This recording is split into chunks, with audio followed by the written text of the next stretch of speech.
Umani ng batiko si Pangulong Aquino dahil sa hindi nito pagsipot kahapon sa pagdating ng mga labi ng mga nasawing miyembro ng PNP Special Action Force sa Villamor Air Base. Sa halip na pangunahan ang pagbibigay ng arrival honors sa mga namatay na pulis sa inaugurasyon ng isang planta ng sasakyan sa Santa Rosa, Laguna, nagpunta ang Pangulo. May detalye si John Galang.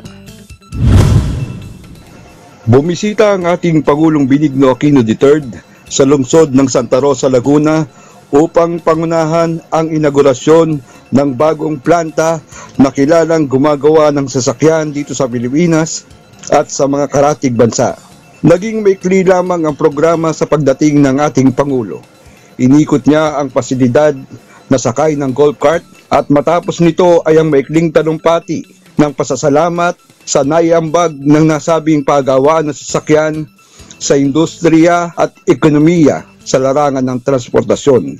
Dumalo din sa nasabing inaugurasyon ang mga kilalang personalidad sa larangan ng politika na si Gobernador Ramil Hernandez, dating Pangulong Fidel B. Ramos, Congressman Dan Fernandez, at sa alkalde ng lungsod na si Mayor Arlene Arcilla, na sa aming panayam na malaki ang magiging ambag sa paglago ng kanilang ekonomiya at sa pagkakaroon ng maraming trabaho para sa mamamayan ng lungsod ng Santa Rosa.